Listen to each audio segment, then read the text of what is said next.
C'était un vendredi soir, en 2018. Je travaillais chez moi sur un rapport que je devais absolument terminer pour le travail, espérant m'en débarrasser afin de profiter pleinement de mon week-end sans avoir à m'en soucier. Il devait être aux alentours de 22 heures, et je m'étais déjà enfermé dans mon bureau depuis près de 3 heures. Après une journée de labeur déjà bien remplie, la fatigue commençait à se faire sentir. Je me surprenais sans cesse à perdre ma concentration, à laisser mon esprit vagabonder. Je décidai donc de faire une pause, me levai pour dégourdir mes jambes et tenter de me réveiller un peu. Je fis quelques pas dans la pièce, mais en passant devant le mur opposé à mon bureau, je crus apercevoir quelque chose bouger derrière la fenêtre. Je m'arrêtai net et regardai à nouveau. J'étais au 2e étage de la maison, et la fenêtre donnait sur l'avant du terrain, avec vue sur le garage et le perron. Au début, je ne vis rien et pensais que mon imagination me jouait des tours, puis un léger mouvement attira de nouveau mon attention. Une ombre planait au-dessus de l'allée menant à la véranda. Quelqu'un semblait se tenir devant la porte d'entrée, du moins c'est ce que la silhouette laissait supposer. Après être resté là quelques minutes, observant l'ombre qui bougeait à peine, je quittai mon bureau et descendis l'escalier. Je m'appuyai contre la porte et regardai par le judas. Un homme d'une 40aine d'années, chauve, la barbe grise et mal taillée, se tenait là, immobile. Je l'observai un moment. Il ne frappa pas, ne sonna pas, ne fit aucun bruit. Il restait simplement planté là, figé. Ce qui me glaça le sang, c'est que je n'avais aucune idée du temps qu'il avait passé ainsi, puisqu'absorbé par mon travail, je ne l'avais remarqué qu'un peu plus tôt. Cherchant à comprendre ce qu'il faisait là, j'ouvris la porte. Aussitôt, je fus saisi. L'homme ne broncha pas. Son visage demeurait impassible, glacial, dépourvu de toute émotion. « Que faites-vous ici ?» demandai-je d'un ton ferme. L'homme continua de me fixer sans répondre. Puis son regard glissa derrière moi, vers le couloir de la maison. Je tirai aussitôt la porte vers moi, lui barrant la vue. « Je ne sais pas ce que vous cherchez, mais vous devez partir, » dis-je en refermant la porte d'un geste sec. Son comportement étrange était à la fois inquiétant et irritant. Son mutisme, son immobilité obstinée finirent par m'exaspérer. Mais j'entendis alors ses pas s'éloigner du perron. Soulagé, je m'assurai qu'il avait bien quitté les lieux, puis remontai à mon bureau. Essayant d'oublier cette étrange rencontre, je me replongeai dans mon travail. À peine 5 minutes plus tard, alors que je commençais à retrouver ma concentration, un coup soudain résonna dans toute la maison. C'était la porte d'entrée. Les coups étaient puissants, violents, comme si quelqu'un frappait du poing de toutes ses forces. Agacé, je me précipitai dans l'escalier et ouvris brusquement la porte, prêt à crier. Mais en le voyant, ma colère se mua instantanément en peur. Son regard, sa posture, tout en lui dégageait une menace glaciale. Je baissai les yeux et vis qu'il tenait quelque chose dissimulé le long de son corps. La poignée d'un couteau, sans aucun doute. Je relevai les yeux juste à temps pour le voir se ruer vers moi. Je bondis en arrière et claquai la porte, me battant pour tourner la clé, tandis qu'il tentait d'en forcer la poignée de l'autre côté. Lorsque le verrou céda enfin, il se mit à marteler la porte de coups violents avant de s'enfuir en courant. Je restai là, haletant, le cœur battant à tout rompre, tandis qu'une décharge d'adrénaline parcourait encore mon corps. Tremblant, je regagnai mon bureau et composai le 911. L'homme ne fut jamais retrouvé, et aucun véritable éclaircissement ne fut apporté sur ce qui s'était passé cette nuit-là.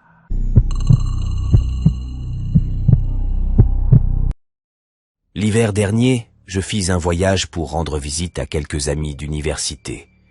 Le trajet durait 18 heures, que je décidai de diviser en 2 étapes d'environ 9 heures chacune, passant la nuit dans un Airbnb en cours de route. Le retour s'organisa de la même manière, bien que j'eusse réservé un autre logement, simplement par envie de nouveauté, je suppose. Je me disais que ce serait agréable de découvrir d'autres paysages. Cependant, une forte chute de neige ralentit ma progression, si bien que je n'arrivais en ville qu'aux alentours de 21 heures. C'était une toute petite localité, ce dont j'étais déjà conscient, puisqu'il n'existait pratiquement aucune grande ville ou agglomération à mi-chemin du trajet de 18 heures. Le précédent Airbnb se trouvait également dans un village, mais celui-ci était sensiblement plus petit. Quelques commerces longeaient la route, tandis que les maisons, souvent rurales, étaient dispersées, éloignées les unes des autres. Lorsque j'atteignis mon hébergement, je constatai qu'il ne différait guère du reste, isolé, mais étonnamment moderne à l'extérieur. On distinguait un certain style de cabane, mais son allure contrastait nettement avec celle des habitations voisines. Je garai ma voiture sur l'allée de gravier, saisis le code et pénétrai dans la maison. Les photos en ligne ne m'avaient pas menti. Tout y correspondait parfaitement. Je fis le tour des pièces, déposai mes affaires dans la chambre, puis m'installai sur le canapé. À peine assis, la télécommande en main, j'entendis un léger tapotement derrière moi. Je me retournai vivement et aperçus une femme à la fenêtre, frappant contre la vitre. Ses cheveux longs et ébouriffés encadraient un visage aux yeux fous. Une fois qu'elle eut capté mon attention, elle pointa du doigt la porte d'entrée, puis s'éloigna. Le cœur battant, je me levai et me dirigeai vers la porte. Sachant qu'il ne s'agissait que d'une vieille dame, je n'étais pas véritablement effrayé, mais un profond malaise me gagnait. J'entr'ouvris la porte, juste assez pour lui parler. Elle me sourit et dit qu'elle avait besoin d'aide. Je la regardai un instant, attendant qu'elle précise sa demande, puis lui demandai de quoi il s'agissait. Elle tourna la tête, regardant derrière elle, et répondit qu'elle avait perdu quelque chose sur la route, juste devant la maison. Je jetai un œil dehors, mais la lumière faiblarde du porche ne laissait rien distinguer. Alors que je lui disais cela, son sourire s'effaça, et elle répéta exactement les mêmes mots, presque mot pour mot. Je refermai la porte, lui disant que je ne pouvais rien faire. Je restai un moment immobile, écoutant jusqu'à ce que je sois sûr qu'elle était partie, puis retournai au canapé. Je ne savais trop s'il s'agissait d'une folle ou s'il se tramait quelque chose de plus inquiétant, mais c'était, sans aucun doute, une manière bien étrange de faire connaissance avec le coin. Je me détendis un peu, allumai la télévision et regardai quelques émissions jusqu'à environ 23 heures avant d'aller me coucher. Je crois que je demeurais tout de même un peu nerveux, car le sommeil me fuyait. Je me souviens seulement d'être resté allongé, agité, pendant près d'une heure, avant de me réveiller brusquement au milieu de la nuit.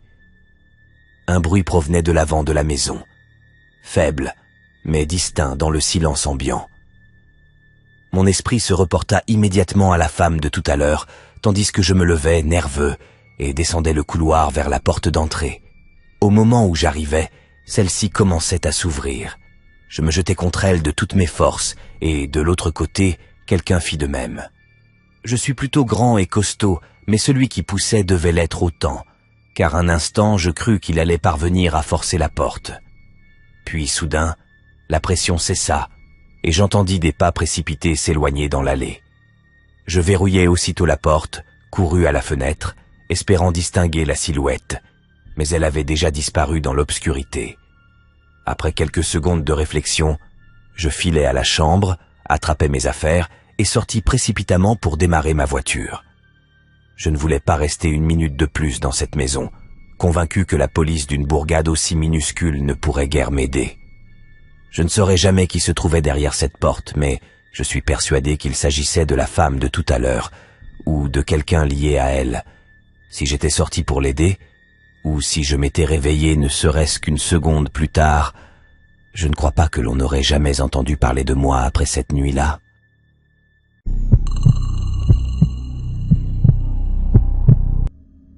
Il y a quelques années, je campais dans le Colorado, en pleine saison automnale. Ce séjour avait été décidé sur un coup de tête, une envie soudaine de m'évader pour une nuit, de me plonger dans la sérénité de la nature. J'avais emprunté un sentier d'environ 2 heures menant à l'endroit où j'avais installé mon campement. Ce n'était pas un grand terrain de camping comme les autres, mais une petite clairière au bout d'un chemin de terre que j'avais découverte quelques années plus tôt et où personne ne semblait jamais venir. La forêt qui entourait cette ouverture était magnifique et au fil des ans, j'avais appris à m'y repérer sans risquer de m'y perdre. Ce jour-là, environ 1 heure avant le coucher du soleil, je partis faire une courte promenade dans les environs. Se balader à cette heure-là est toujours un moment privilégié. Les bois deviennent paisibles et la brise du soir commence à souffler doucement. Je marchais une 20aine de minutes avant d'apercevoir quelque chose devant moi. Un homme, lui aussi en train de marcher dans la forêt. Il traversait mon champ de vision à une 60aine de mètres de distance, assez loin pour ne pas remarquer ma présence. Mais quelque chose dans sa démarche attira mon attention. Il agitait les mains, hochait la tête, et bien que je ne pusse l'entendre, je distinguais nettement le mouvement de ses lèvres. Il parlait. Je restais immobile, pensant peut-être que quelqu'un le suivait, mais non, il était seul, en pleine conversation avec lui-même. Rien de particulièrement terrifiant en soi, mais je n'avais jamais rencontré âme qui vive dans ces bois, et l'homme n'avait rien de rassurant. Au bout d'une minute, il disparut entre les arbres. Je fis demi-tour et regagnai ma tente, peu enclin à rester dehors en sachant qu'un inconnu errait dans les parages. Après une demi-heure d'attente, j'allumai un feu de camp, la nuit étant tombée. Assis sur ma chaise pliante, je passai l'heure suivante perdu dans mes pensées, sans réfléchir à rien de précis, simplement pour apaiser mon esprit. Puis, environ 2 heures après le coucher du soleil, un bruit lointain attira mon attention. Je m'éloignai du crépitement du feu et m'approchai de la lisière des arbres pour mieux entendre. C'était une voix.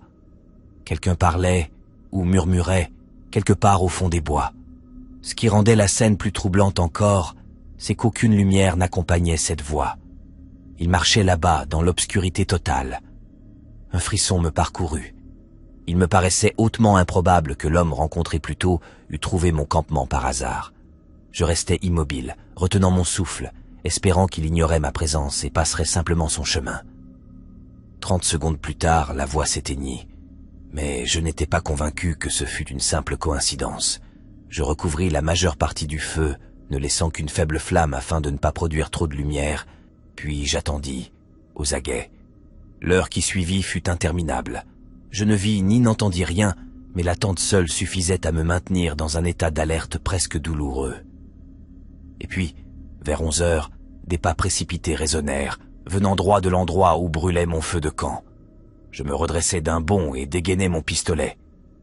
L'homme de tout à l'heure surgit de l'obscurité et s'arrêta à quelques mètres de moi, de l'autre côté des flammes. Il ne parlait plus. Il affichait un léger sourire, non pas un rictus menaçant, mais une expression étrange, presque amicale. Je pointai mon arme vers lui. Il demeura muet, immobile, me fixant avec intensité. « Pars, maintenant », dis-je d'une voix basse mais ferme. Il planta son regard dans le mien, baissa les yeux vers le pistolet, puis les releva vers moi. Son sourire s'effaça un instant, et je crus qu'il allait agir. Mais il se contenta de sourire de nouveau, avant de tourner les talons et de disparaître dans les bois. Je ne perdis pas une seconde. Je rangeai mes affaires à la hâte d'une main, tenant mon arme de l'autre, puis m'éloignai dans la direction opposée à la sienne. Tout au long du trajet du retour, la paranoïa me rongeait. J'avais l'impression d'entendre encore sa voix, marmonnant dans la nuit. Ce qu'il faisait là, et ce qu'il comptait faire, nul ne le saura jamais. Mais si je n'avais pas été armé ce soir-là, je doute fort que j'aurais quitté vivant cette forêt.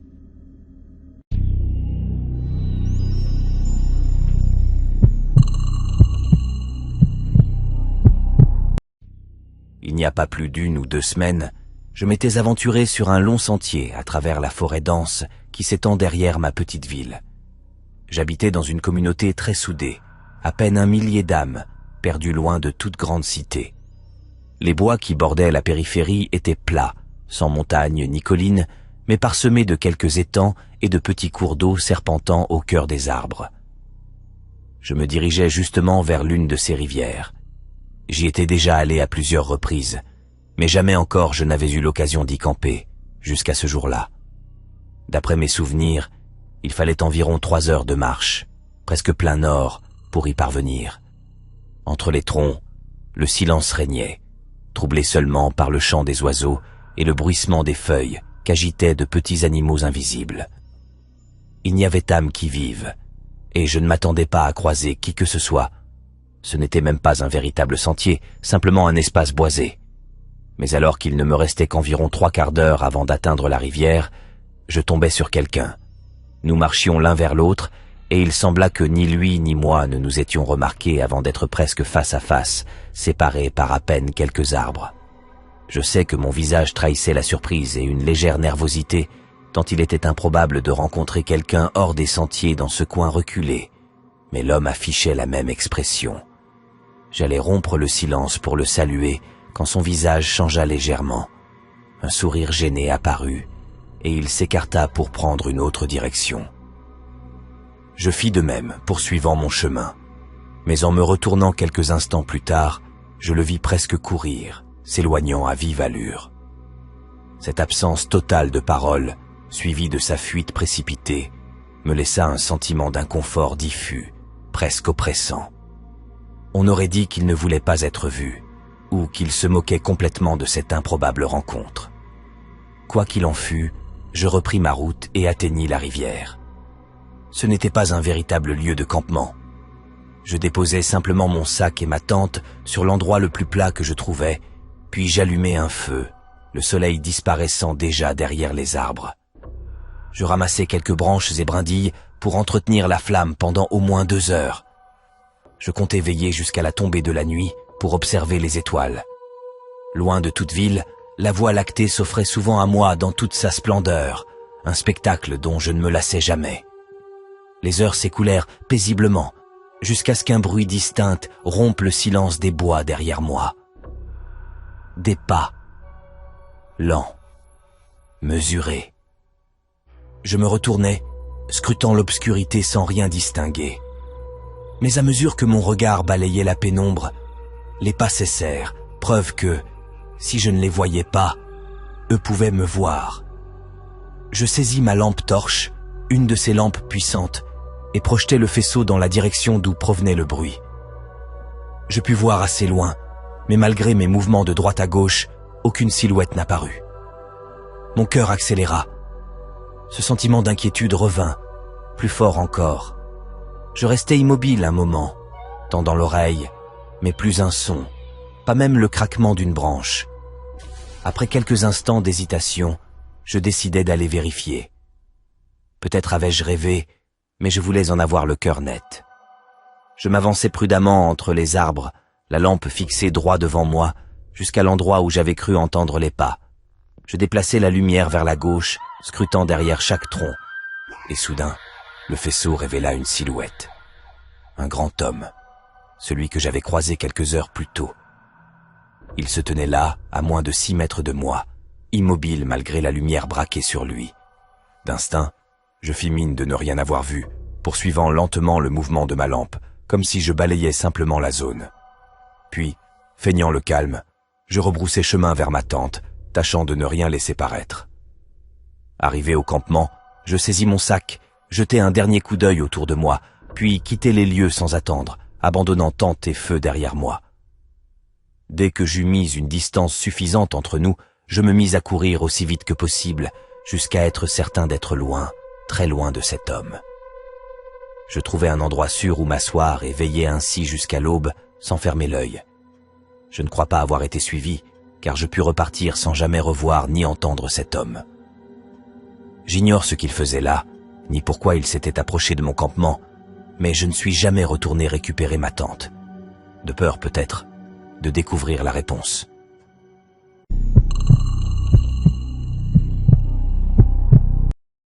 J'avais emmené mon camping-car dans une forêt, à quelques kilomètres de chez moi. Je vis dans une région rurale, entourée de vastes étendues boisées, où le camping est une activité des plus courantes. L'endroit où je m'étais rendu, toutefois, n'était pas très connu. Un petit site isolé, à peine assez grand pour accueillir quelques véhicules comme le mien. C'était précisément ce que j'aimais. Rarement quelqu'un d'autre y venait, et le sentier qui y menait était assez large pour que mon camping-car y passe sans encombre. En arrivant, je constatai que la clairière où je me garais était déserte. Je n'avais aucun programme précis. Je restai un moment à l'intérieur, puis sortis pour installer l'auvent et disposer ma chaise avant d'aller ramasser du bois pour le feu. Il faisait encore grand jour, mais je voulais être prêt avant la tombée de la nuit. Je m'enfonçai dans la forêt derrière le camping-car jusqu'à perdre de vue le terrain. La plupart des branches étaient encore humides à cause de la pluie tombée 2 nuits plus tôt, si bien qu'il me fallut un certain temps pour trouver du bois sec. Après une vingtaine de minutes, je revins vers mon véhicule et vis un homme en train de monter une tente non loin de là. Il me salua d'un signe de tête lorsque j'arrivais, et je lui rendis le geste, simple marque de reconnaissance mutuelle. Rien, à première vue, ne me sembla étrange chez lui. Je n'y prêtais pas davantage attention, sinon à la légère contrariété d'avoir à partager l'endroit.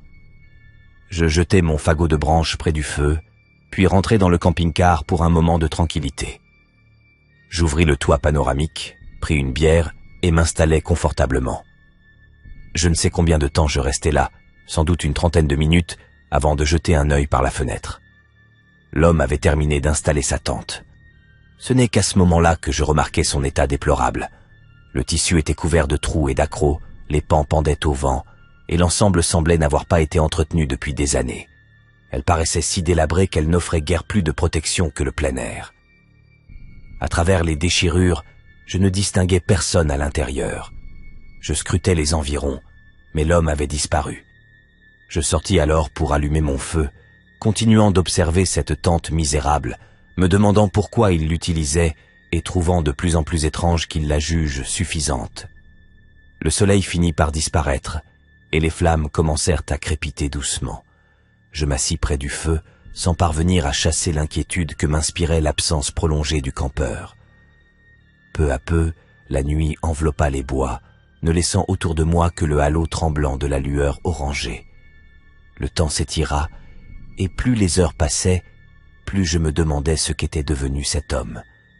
Je consultai ma montre. Il était presque 22 heures. La nuit était tombée depuis près de 4 heures déjà.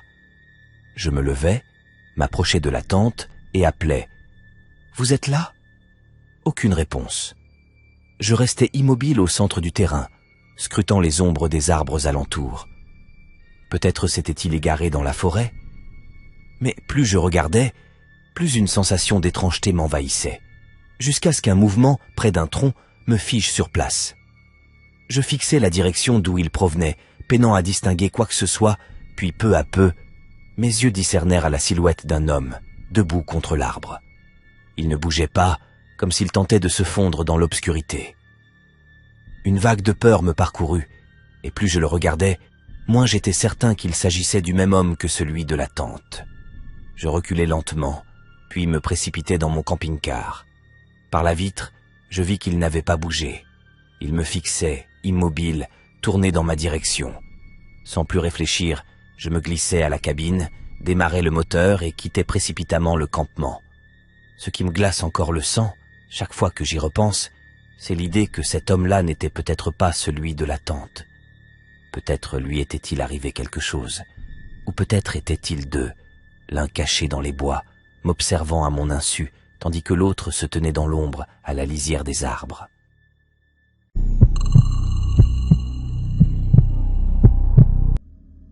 Il y a de cela 2 ans, je vivais avec mon frère cadet sur la côte Est. Dans l'ensemble, nous sortions peu.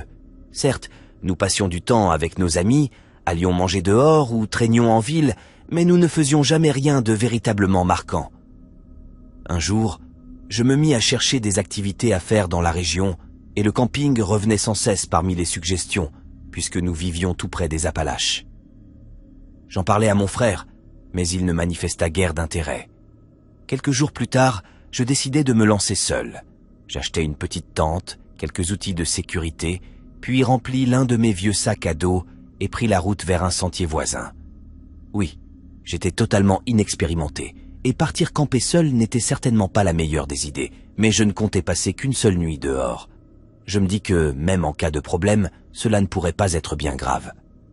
Après 1 heure de route, j'arrivai au point de départ du sentier. Aucune voiture garée, aucune trace d'autres randonneurs. Je descendis, enfilai mon sac et m'engageai sur le chemin. Le sentier était étroit, à peine tracé, mais praticable. Je doutais qu'il soit fréquenté. Je l'avais choisi au hasard parmi une longue liste, simplement parce qu'il n'était pas trop long. Au fil de ma marche, il devint évident qu'il n'était presque jamais emprunté. Les buissons envahissaient le passage, et par endroits, l'herbe avait tant poussé qu'il devenait difficile de distinguer la piste du reste de la forêt. Mais au bout d'1 heure, j'atteignis enfin la clairière. Comme je m'y attendais, l'endroit était petit, presque entièrement envahi par la végétation. Pourtant, quelque chose attira aussitôt mon attention. Un amas de bûches de l'autre côté du terrain. En m'approchant, je vis que de fines particules de bois carbonisé s'en détachait encore sous la brise, signe que le feu avait été utilisé récemment, peut-être même la veille. Je balayais les environs du regard. Aucun abri, aucun signe de présence humaine. Inquiet mais sans trop y penser, je m'installai à l'extrémité opposée et commençai à monter ma tente. Il n'était pas encore tard, alors je pris mon temps pour bien la fixer. Une fois le travail achevé, je m'assis pour souffler un peu. Il restait environ 1 heure de clarté. Je la passai à manger, allongé sur mon sac de couchage. Le soleil déclinait quand un bruit attira soudain mon attention. Un crépitement, semblable à celui d'un feu de camp.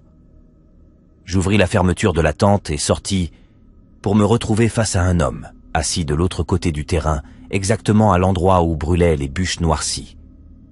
Il paraissait plus âgé que moi, sans doute dans la quarantaine, mais la lumière mourante rendait ses traits indistincts. Il me regardait déjà. Pris de nervosité, je lui fis un signe de la main. Il resta immobile quelques secondes, puis leva la sienne en retour. Je contournai ma tente pour ramasser quelques branches et allumer un petit feu. En quelques minutes, la nuit tomba complètement.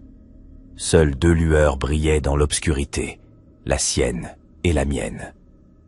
Je continuais d'observer, essayant d'apercevoir une tente, un sac, n'importe quoi. Mais je ne distinguais que lui, assis immobile devant son feu. Plus je le regardais, plus une étrange inquiétude me gagnait. D'où sortait-il ? Mon campement se trouvait à quelques pas du sentier, j'aurais dû l'entendre arriver, à moins qu'il ne soit venu de l'autre côté, là où la forêt s'étendait sans fin. Je restai dehors plus d'1 heure, peut-être 2, et il ne bougea pas. Toujours assis, toujours tourné vers le feu. Finalement, je me convainquis que je m'inquiétais pour rien, qu'il devait s'agir d'un campeur comme un autre, et rentrai dans ma tente. Je m'allongeai, tentais de me détendre, mais le sommeil refusait de venir. Je restais là, les yeux ouverts, à écouter le crépitement lointain de son feu. 1 heure s'écoula encore, peut-être plus, avant qu'un nouveau bruit ne vienne troubler le silence, le craquement lent de feuilles foulées du pied, se rapprochant de ma tente. Je me redressai d'un bond, retenant mon souffle. À travers la toile, je vis l'ombre d'un homme, debout, juste de l'autre côté du tissu. Mon corps tout entier se figea. Il resta là, immobile, sans un mot, durant ce qui me sembla une éternité. Puis son ombre se mit à reculer, et j'entendis les pas s'éloigner dans la nuit. Je dézippai précipitamment l'ouverture et jetai un regard dehors. La clairière était vide. L'homme avait disparu, ne laissant derrière lui que les bûches encore incandescentes. Je me mis à rassembler mes affaires à la hâte, fourrant la tente dans son étui et brisant même quelques arceaux pour aller plus vite. Je partis sans jamais le voir revenir. Quant à ce qui s'était réellement passé là-bas, ou à ce qui aurait pu se produire, je l'ignore encore.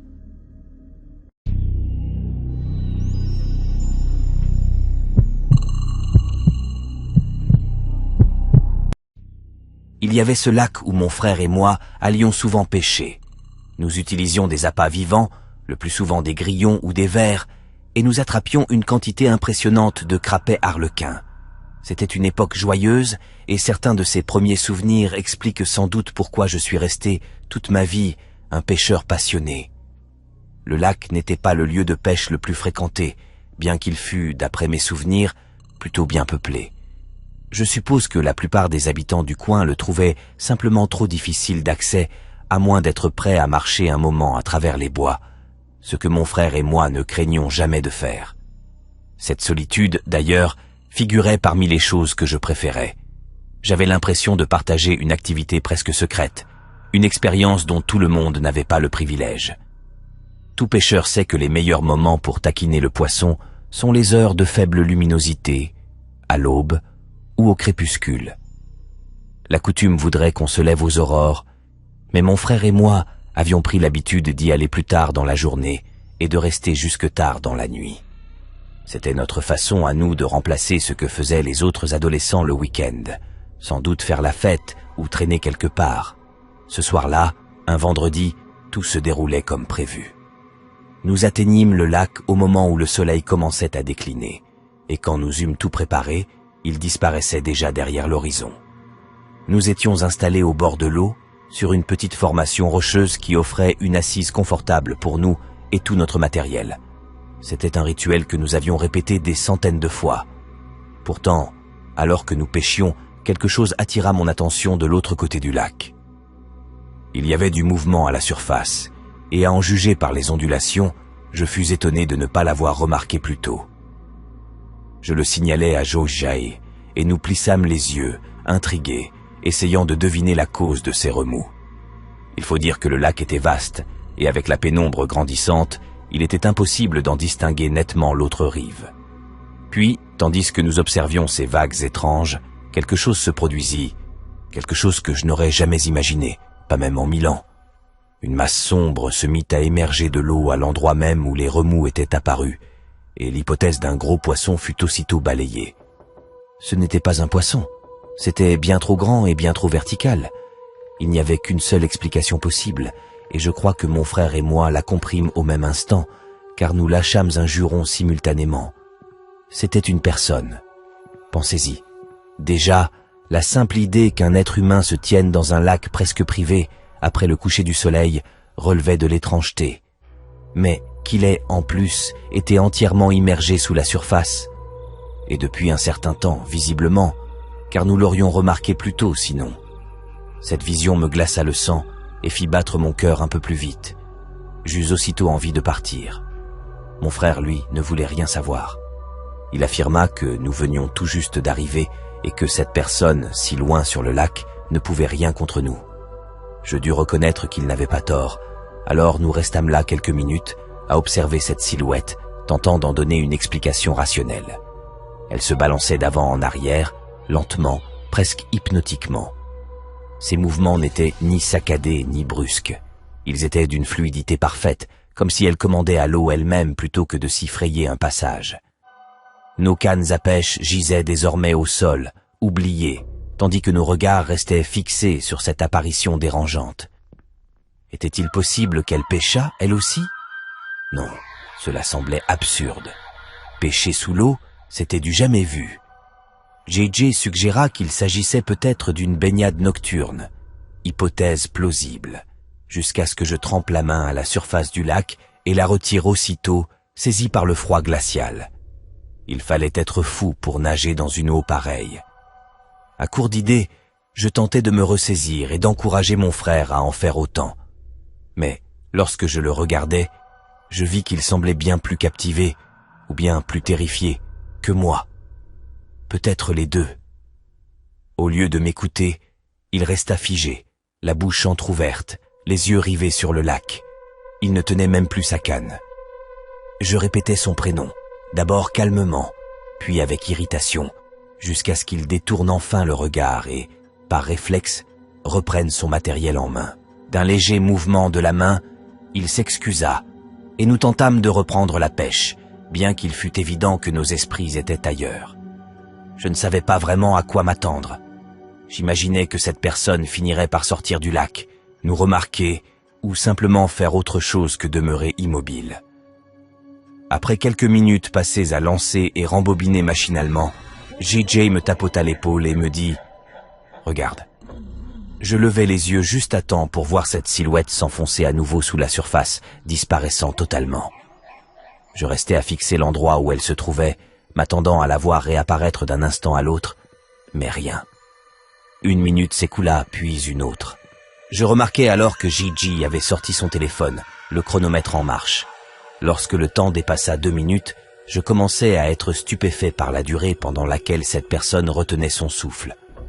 JJ supposa qu'il s'agissait peut-être d'un entraînement, et je faillis éclater de rire à l'idée d'un plongeur olympique testant sa capacité pulmonaire dans un lac glacé, perdu au milieu de nulle part, après le coucher du soleil. Soudain, la pensée ne me parut plus du tout drôle, et je me mis à ranger nos affaires, disant à JJ que nous partions. Mais il me retint, affirmant qu'il voulait attendre encore un peu pour voir combien de temps elle tiendrait. J'acquiesçai sans grande conviction, tout en continuant à empaqueter nos affaires, cette envie pressante de fuir revenant me tenailler. À peine avant que le chronomètre n'atteigne les 3 minutes, je remarquai de nouvelles ondulations à la surface du lac, beaucoup plus proches cette fois, à peine à 1/5 de la distance entre nous et l'autre rive. La réalisation que cette personne non seulement avait tenu son souffle près de 3 minutes, mais avait nagé tout ce temps, me fit élever la voix contre Jaiji. Cette fois, il ne répliqua pas. Nous nous levâmes, prêts à partir, mais l'irrésistible curiosité nous retint encore. Nous observâmes la silhouette réémerger, et cette fois, nous pûmes la distinguer clairement. À ma stupéfaction, c'était une femme, et non un homme, comme je l'avais cru. Elle avait de longs cheveux bruns, portait ce qui ressemblait à un maillot vert sombre, et un détail s'imposa aussitôt à mon esprit. Elle était belle. Pas beaucoup plus âgée que nous, peut-être d'1 an ou 2 tout au plus. Dès que je la vis, mon appréhension se dissipa en partie, remplacée par une étrange fascination. Je me demandais si mon frère et moi n'avions pas réagi trop vite en décidant de partir. Nous restions figés, cependant, tandis qu'elle prit la parole la première. Elle esquissa un sourire enjôleur et nous lança un « salut » léger, presque taquin, comme si elle n'avait pas passé 3 minutes sous une eau glaciale. Sa prestance dans l'eau était évidente. Elle semblait y évoluer avec une aisance naturelle, comme si l'eau était son élément. J'étais muet de stupeur, incapable de formuler un mot, mais mon frère posa la question qui me brûlait les lèvres. « Qu'est-ce que tu fais là ?» Je dus me rappeler qu'aussi inoffensive qu'elle paraisse, son comportement était totalement insensé. Elle renversa la tête en arrière et répondit simplement qu'elle nageait. Mon frère répliqua, un brin ironique. « Oui, ça, on avait remarqué. Tu t'entraînes pour quelque chose ?» Elle nous adressa un autre sourire espiègle et répondit « Quelque chose comme ça. » Puis elle s'approcha un peu plus. Et là, contre toute attente, elle nous demanda si nous voulions la rejoindre. Une pure folie. Je pris enfin la parole, lui demandant si elle avait perdu la tête et lui rappelant que l'eau était glacée. Elle éclata de rire et nous traita de mauviettes, ajoutant que nous nous y habituerions vite. JJ refusa catégoriquement, et elle se mit à nous fixer, un doigt posé sur les lèvres, comme si elle réfléchissait. Je ne sais pas si c'était son attitude désinvolte ou l'éclat froid dans son regard, mais toutes mes alarmes internes se mirent à hurler. La peur revint, brutale, mêlée à 1000 questions. Qui était-elle? Était-elle seule? Depuis combien de temps était-elle là? Habitait-elle à proximité? Mais je ne demandais rien. Je saisis simplement l'épaule de Gigi et dis à la mystérieuse fille du lac que nous partions. Je ne savais pas vraiment à quelle réaction m'attendre, mais sûrement pas à celle-ci. Elle se mit à hurler. Un « non » strident, à plein poumon, me fit reculer d'effroi. Mon frère et moi vérifiâmes précipitamment que nous n'avions rien oublié, puis nous nous mîmes à courir, fuyant le lac à toutes jambes. Derrière nous, ses cris continuaient de résonner. Elle hurlait que nous revenions, que nous entrions dans l'eau. Comme si cela ne suffisait pas à nous terrifier, elle se mit soudain à pousser des cris stridents. Pas des mots, des hurlements. Cela ressemblait aux cris d'une personne qu'on poignarde. Je pouvais encore l'entendre derrière nous, alors que nous étions déjà à mi-chemin de la voiture. Une partie de moi s'attendait à la voir sortir du lac et se lancer à notre poursuite, mais je ne sais pas si elle l'a réellement fait. Lorsque nous atteignîmes enfin la voiture, JJ avait déjà la police au téléphone. Il leur expliqua ce qui s'était passé, et bien qu'il nous ait demandé de rester sur place pour être interrogés, il leur répondit qu'il ne s'en sentait pas capable, puis il raccrocha. J'aurais sans doute fait la même chose, tant j'étais pressé de fuir cet endroit. On pourrait croire que cette expérience aurait dissuadé mon frère et moi de retourner pêcher là-bas, et ce fut le cas, mais seulement pour un temps. Nous y sommes finalement retournés à plusieurs reprises, bien que lors des premières sorties, nous ayons pris soin d'y aller avec notre père. Il fallut le convaincre de nous croire, mais il finit par admettre notre histoire. Curieux, il voulut voir cette étrange fille de ses propres yeux. Pourtant, nous ne la revîmes jamais. Pour autant que nous sachions, la police l'avait peut-être retrouvée et réglé la situation à sa manière. Entre mon frère et moi, l'affaire devint peu à peu une plaisanterie partagée. Au fil du temps, chaque fois que nous retournions pêcher dans ce lac, une part de nous espérait secrètement la revoir. Mais aujourd'hui, avec le recul, et ce lieu désormais relégué à mes souvenirs, je mesure mieux la bizarrerie et l'horreur de tout cela. Elle souffrait sans doute de troubles mentaux. C'est la seule explication à laquelle je me sois finalement arrêté. Mon frère, lui, a ses propres théories, aussi farfelues qu'improbables à mes yeux. Quoi qu'il en soit, je doute qu'un événement aussi étrange, aussi inexpliqué que celui de cette nuit-là, puisse jamais se reproduire dans ma vie.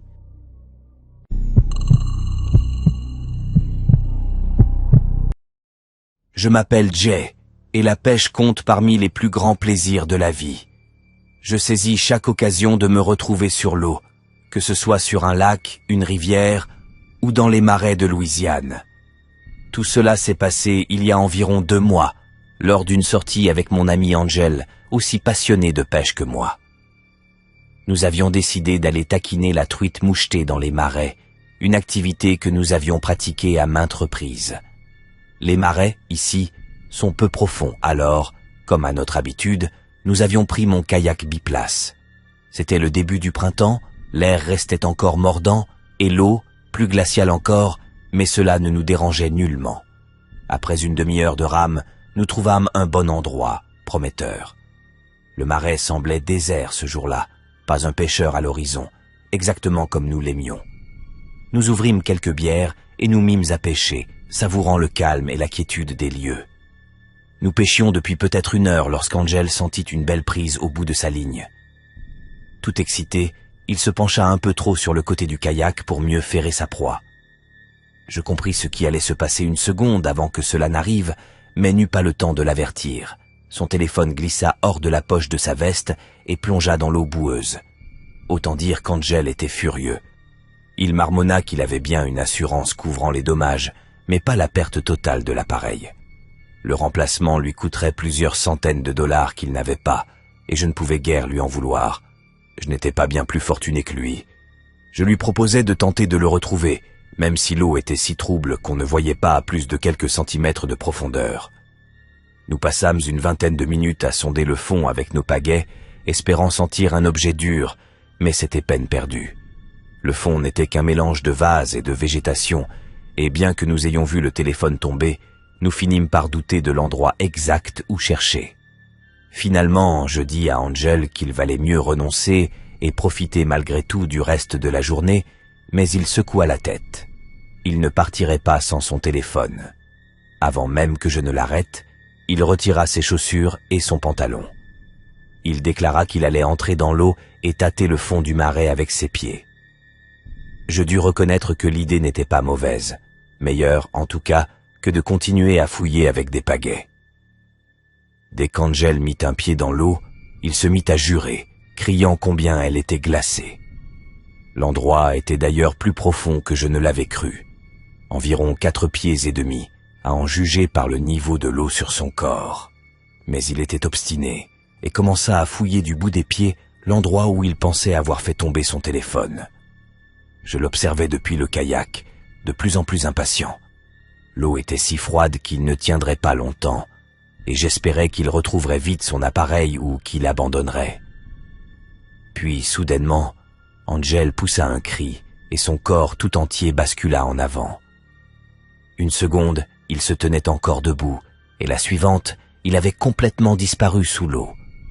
Je pensais d'abord qu'il avait glissé sur la vase ou qu'il avait aperçu son téléphone et plongé pour le saisir, mais après quelques secondes sans le voir remonter, je compris que quelque chose n'allait pas.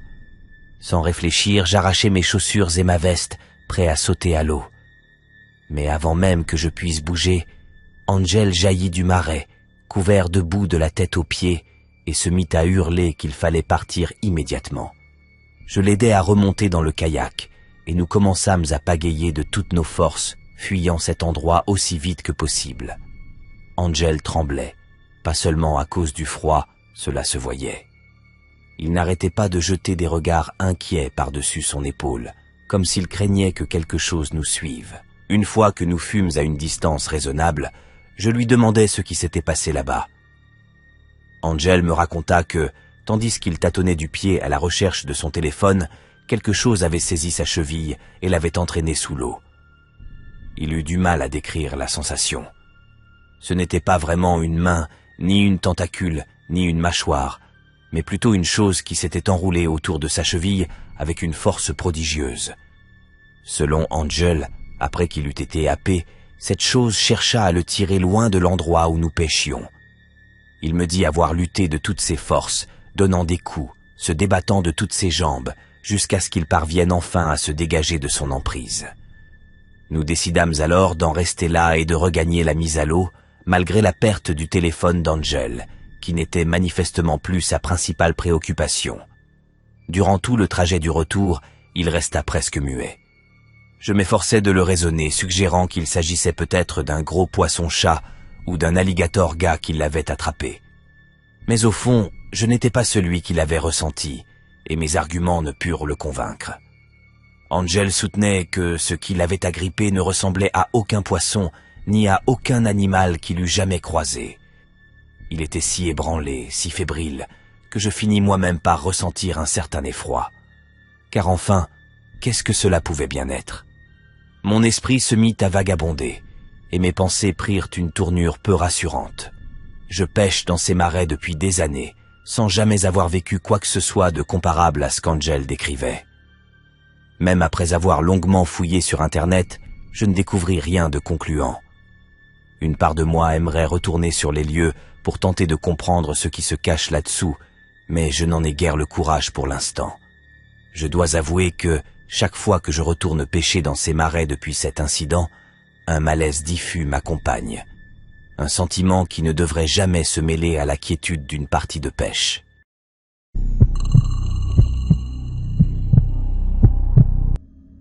Cette histoire s'est déroulée il y a environ 2 mois, et elle me revient encore à l'esprit de temps à autre. Il y avait moi, Kat, Nick et Megan, notre petite bande habituelle pour les escapades du week-end. Ce samedi soir-là, nous cherchions quelque chose à faire, et Nick évoqua un réservoir près de chez Megan, un endroit où nous étions déjà allés plusieurs fois. C'est devenu, au fil du temps, un lieu emblématique de notre groupe. Nick et moi savions que le plan d'eau regorgeait de bars, alors nous étions impatients d'y lancer nos lignes, puisque la pêche est, pour nous deux, une véritable obsession. Kat et Megan, elles, se réjouissaient surtout à l'idée de boire un peu au bord de l'eau, et peut-être de piquer une tête si l'envie leur prenait. La maison de Megan se trouve en pleine campagne, et le réservoir est à une dizaine de minutes en voiture, suivi d'une courte marche à travers les bois derrière le quartier. Techniquement, l'endroit appartient au comté, comme l'indiquent les innombrables panneaux défense d'entrée fixés tous les quelques mètres le long du grillage qui l'entoure. Mais Megan avait percé un trou dans cette clôture il y a déjà belle lurette.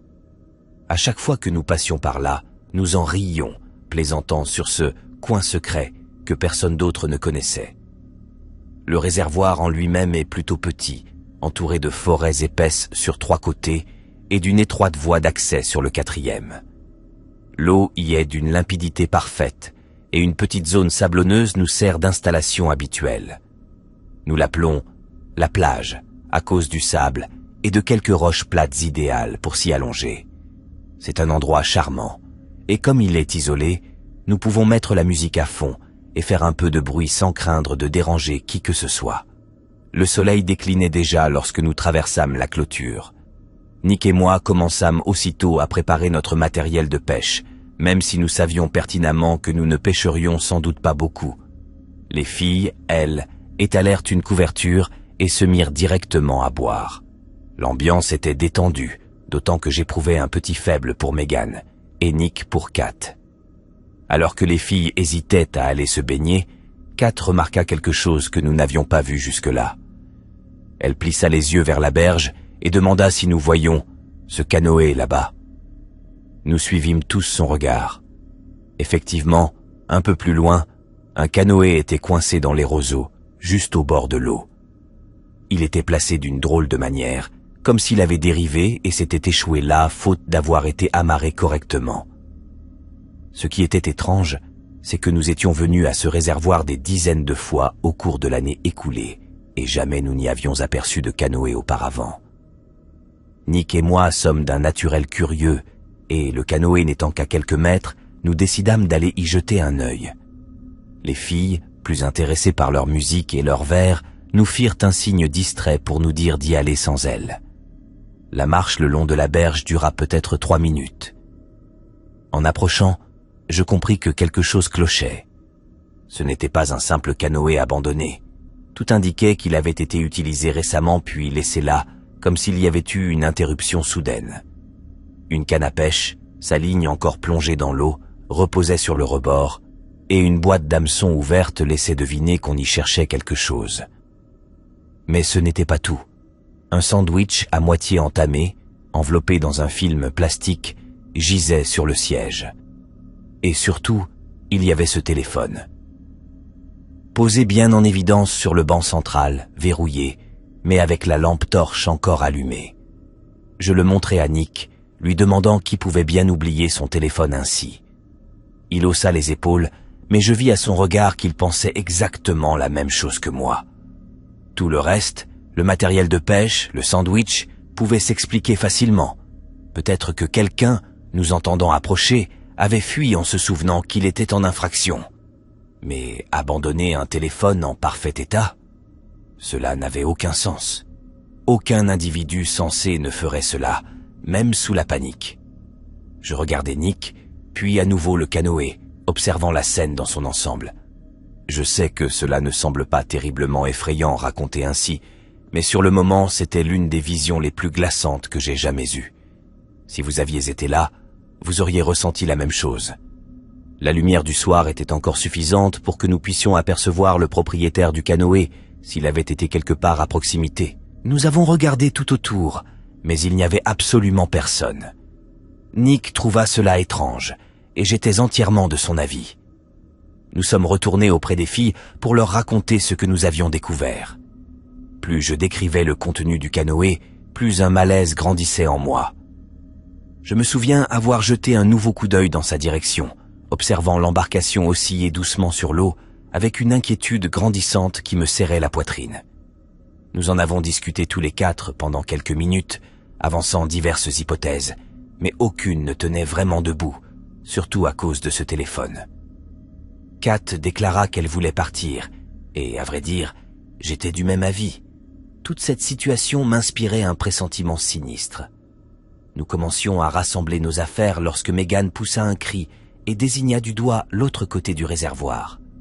Je suivis son regard et dus littéralement cligner des yeux pour être sûr de bien voir. De l'autre côté de l'eau, une silhouette se tenait, les jambes plongées jusqu'aux genoux dans le réservoir. Bien que le soleil vînt à peine de se coucher, je la distinguais parfaitement. Elle tenait dans les mains un objet long, peut-être une canne à pêche ou un simple bâton. Mais ce qui me glaça le sang, c'est qu'elle se tenait parfaitement immobile, tournée dans notre direction. Je compris soudain qu'elle nous observait, et sans doute depuis un bon moment déjà. En un instant, l'étrangeté de la découverte du canoë abandonné se mua en véritable terreur. Aucun de nous ne dit un mot, mais je savais que nous pensions tous la même chose. Il fallait partir immédiatement. Nous avons attrapé nos affaires et pris la direction de la clôture. Nous ne courions pas tout à fait, mais notre pas s'était nettement accéléré. Et c'est alors que la chose que je redoutais arriva. L'homme se mit à hurler derrière nous, criant que nous n'avions rien à faire là et qu'il fallait partir. C'est précisément ce que nous faisions, mais cela ne semblait guère l'apaiser. Sa voix était agressive, ses injures furieuses. Il sonnait comme un fou furieux. Je pensais que cela ne pouvait pas empirer, mais je me retournai juste à temps pour le voir laisser tomber ce qu'il tenait et s'avancer dans des eaux plus profondes. Il me fallut à peine 2 secondes pour comprendre. Il nageait à travers le réservoir. Je hurlai à mes amis de courir et nous détalâmes. Nous filâmes jusqu'au trou dans la clôture et nous y faufilâmes aussi vite que possible. J'étais le dernier et, alors que je rampais pour passer, j'entendais derrière moi le bruit des éclaboussures venant de l'eau. Je réussis à passer et tous les 4 nous nous précipitâmes dans la voiture avant de démarrer en trombe. Les 20 minutes suivantes se passèrent dans l'allée de Megan, à tenter de comprendre ce qui venait de se produire. Kat tremblait encore, et Nick essayait de la calmer, sans grand succès. Elle était au bord des larmes, et je ne pouvais que la comprendre. J'étais moi-même encore profondément secoué. Aucun de nous ne savait quoi penser. Je me demandais si la personne qui nous avait hurlé dessus était le propriétaire du canoë et, si tel était le cas, pourquoi son embarcation se trouvait-elle de l'autre côté du réservoir? Et surtout, pourquoi était-elle dans l'eau? Ou bien, et cette idée me hantait particulièrement, avait-elle fait quelque chose à celui ou celle à qui appartenait le canoë? Mais, comme le fit remarquer Megan, cela n'avait guère de sens, puisque cette personne nous avait pourchassés, attirant inutilement l'attention sur elle-même. Kat voulait prévenir la police, mais que leur aurions-nous dit? Que nous étions en train de pénétrer illégalement sur une propriété, que nous avions trouvé un canoë abandonné et qu'une personne nous avait crié de partir d'un lieu où nous n'étions pas censés être. Inutile d'y penser. Quelques mois ont passé depuis cet incident et aucun de nous n'est retourné au réservoir. Une part de moi aimerait y retourner pour comprendre, mais je n'ai pas réussi à convaincre ni les filles, ni même Nick de m'accompagner. C'est sans doute préférable ainsi. Je doute pourtant d'oublier un jour à quel point cette soirée fut terrifiante.